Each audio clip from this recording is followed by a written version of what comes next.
दीपक में अगर फूल बनता है तो तुरंत ही 3 काम शुरू कर दीजिए। इन 3 कामों को करने से आपकी किस्मत बदल जाएगी। भगवान आपसे बहुत प्रसन्न रहेंगे और आपके सभी बिगड़े काम बनने लगेंगे।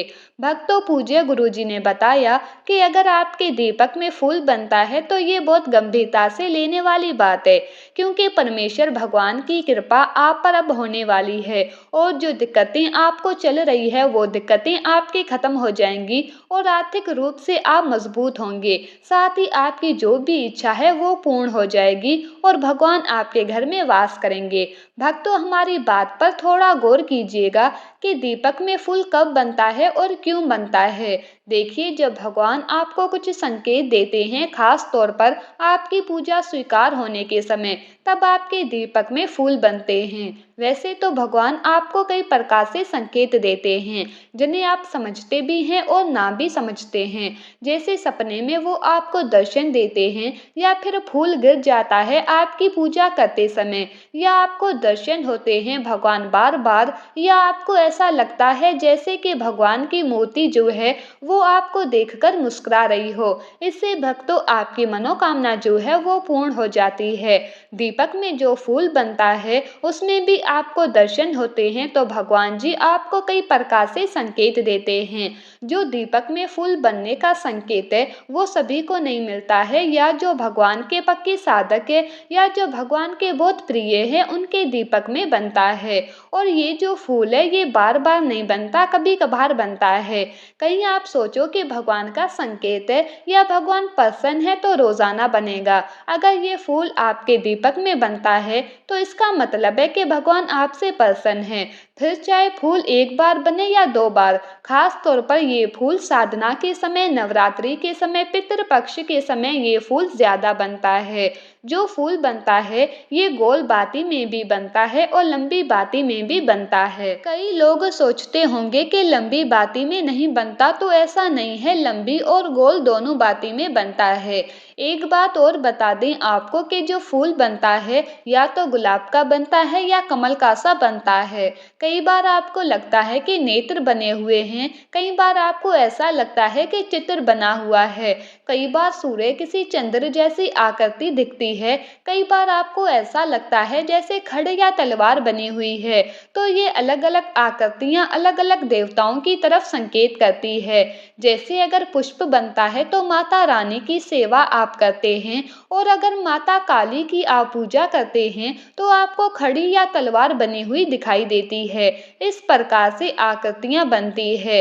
ये जो दीपक होता है इसमें फूल जो बनता है वो बहुत महत्वपूर्ण इसीलिए होता है क्योंकि आपकी पूजा से प्रसन्न होकर आपके घर भगवान आते हैं और आपके दीपक के माध्यम से संकेत देते हैं। दीपक अगर तीव्र गति से जलता है तो भी संकेत है कि भगवान आपसे प्रसन्न हैं। पर जब दीपक में फूल बनता है तो आपको ये 3 काम जल्दी शुरू कर देने चाहिए, क्योंकि इन 3 कामों को करने से भगवान जो आपकी चौखट पर आकर खड़े हैं वो घर में आकर विराजमान हो जाते हैं और स्थायी रूप से आपके घर में वास करते हैं। आपकी तमाम विपदाओं का निवारण करते हैं, आपकी इच्छाओं को पूर्ण करते हैं और हर प्रकार से आपको सुख समृद्धि प्रदान करते हैं। सबसे पहला काम हम आपको बता दें वे है, अगर दीपक जलने में फूल बनता है तो उस फूल को आपको जब तक दीपक जल रहा है तब तक नहीं तोड़ना है। जब दीपक शांत हो जाए तो उस फूल को तोड़ लीजिए। किसी चिमटी से आप तोड़ लीजिए और उसमें घी मिलाकर सिंदूर आप मिला सकते हैं। अगर आप हनुमान जी के भक्त हैं या माता काली के भक्त हैं तो उसमें कुमकुम भी मिला सकते हैं या चंदन भी मिला सकते हैं, एवं उसका रोजाना तिलक कीजिए। इस तिलक की इतनी शक्ति होती है कि तिलक को करने से आपके तमाम कार्य बनते चले जाएंगे, साथ ही सामने वाला व्यक्ति आपके अनुसार कार्य करना शुरू कर देगा।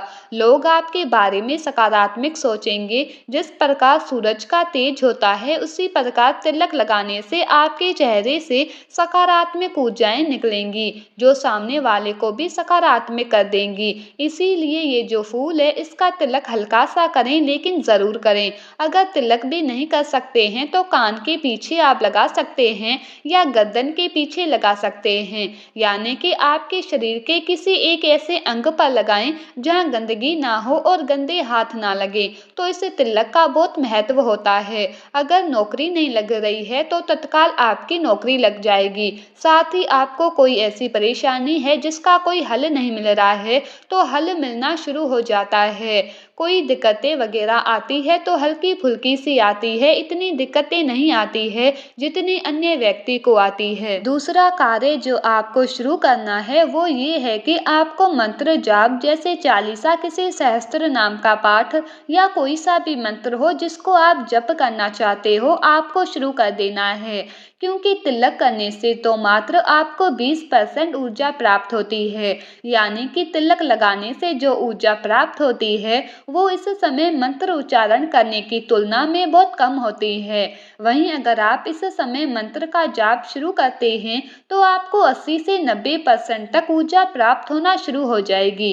भक्तों, मंत्र उच्चारण से होता ये है कि जो फूल आपको धुंधला दिखाई देता है वो आपको स्पष्ट रूप से नजर आने लगता है, यानी कि आपको अनुभव होने लगता है, आप उनको महसूस कर पाते हैं कि वास्तव में ईश्वर आपसे कुछ कहना चाहते हैं। तीसरा कार्य जो लास्ट है वो ये है कि आपको भोग देना चाहिए, क्योंकि जितनी भी योनियां हैं सब भोग से प्राप्त होती है। चाहे वो कोई भी हो, चाहे वो देव योनि हो, चाहे वो प्रेत हो, चाहे वो मनुष्य योनि हो या चाहे वे जीव योनि हो, सभी योनियों को भोग बहुत प्रिय होता है। भगवान जो आपके घर में आते हैं तो उनके आदर्श अधिकार के लिए आपको भोग जरूर देना चाहिए। आप मिष्ठान का भोग दे सकते हैं, 2 लौंग बताशे का भोग दे सकते हैं और सबसे उत्तम है कि जो सबसे पहली रोटी आपकी बनती है उसमें थोड़ा सा गुड़ मिला करके भगवान को अर्पित करें और लगभग 15 से 20 मिनट बाद आप उसे पूरे घर में बांट दें। एक चीज का विशेष रूप से ध्यान रखिए कि जब भगवान को भोग अर्पण करें तो आंख बंद करें और भगवान का आह्वान करें ताकि वो भोग ग्रहण कर सकें। और इस प्रकार इन तीनों उपायों का अनुसरण करने से आपके घर में सुख, समृद्धि, समता शुरू हो जाएगी। हमारे ऊपर प्रभु की कृपा है, ये हम कैसे पहचाने? तो ये 8 लक्षण प्रकट होने लगते हैं जिस पर भगवान जी की कृपा होती है।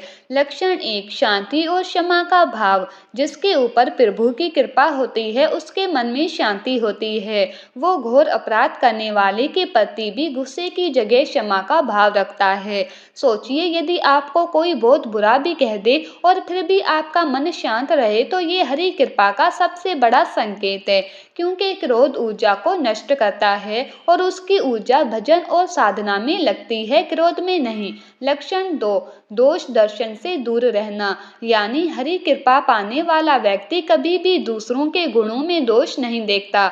वो ना तो किसी की निंदा करता है और ना ही किसी के दोषों को सुनने में रुचि रखता है। क्या आपको भी ऐसा लगता है कि आपका मन अब दूसरों की बुराइयों से हटकर उनकी अच्छाइयों को देखता है? यदि हाँ तो समझिए प्रभु की कृपा आप पर बरस रही है। लक्षण 3, भीतरी और बाहरी पवित्रता। जो व्यक्ति भगवान की कृपा से संपन्न होता है वो न केवल बाहरी रूप से पवित्र रहता है बल्कि उसके मन और हृदय में भी पवित्रता होती है। वो छल कपट से दूर होता है और सत्य व सरलता को अपनाता है। अगर आपको लगता है कि अब आपका मन पहले से अधिक निर्मल और शुद्ध हो गया है तो ये हरि कृपा का तीसरा संकेत है। लक्षण 4, धर्म विरोधी कार्यों से दूर रहना। भगवान की कृपा से युक्त व्यक्ति कभी भी ऐसे कार्यों में संलग्न नहीं होता जो धर्म के विरोध हो या भक्ति में बाधा डाले। वो अपनी चित्त वृत्ति को भगवान में लगाए रखता है और संसारिक मोह माया में नहीं फंसता।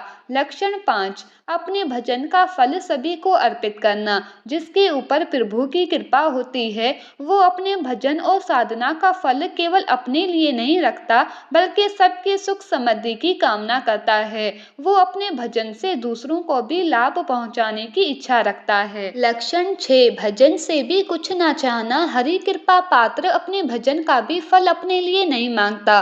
वो सिर्फ भगवान का भजन करता है, किसी और सुख सुविधा या लाभ की आकांक्षा के बिना। यदि आपका मन अपने स्वार्थ भजन की ओर अग्रसर हो रहा है तो ये हरि कृपा का संकेत है। लक्षण 7, मान सम्मान से असंतुष्ट रहना। भगवान की कृपा से युक्त व्यक्ति मान सम्मान, कीर्ति या प्रतिष्ठा मिलने पर भी उसमें गर्व या अहंकार महसूस नहीं करता। वह सदा विनम्र और सहज रहता है। लक्षण 8, सब पर करुणा पर ममता नहीं। हरि कृपा पात्र सभी जीवों पर दया और करुणा रखता है, परंतु ममता और मोह से मुक्त रहता है। वह सभी से प्रेम करता है लेकिन किसी से भी मोह नहीं करता, क्योंकि मोह बंधन का कारण बनता है। तो भक्तों, ये थे 8 दिव्य लक्षण जो ये दर्शाते हैं कि आप पर भगवान की कृपा बरस रही है। कि आपको भी इनमें से कुछ लक्षण अपने जीवन में महसूस हो रहे हैं तो समझिए प्रभु की कृपा आप पर बनी हुई है। अगर ये वीडियो आपको अच्छा लगा और आपको इससे कुछ सीखने को मिला तो इसे लाइक और शेयर ज़रूर करें, ताकि और भी लोग भगवान की कृपा के इन लक्षणों को समझ सकें। चैनल को सब्सक्राइब करें और बेल आइकॉन को दबाएं ताकि आपको नई वीडियो की नोटिफिकेशन सबसे पहले मिल सके। धन्यवाद।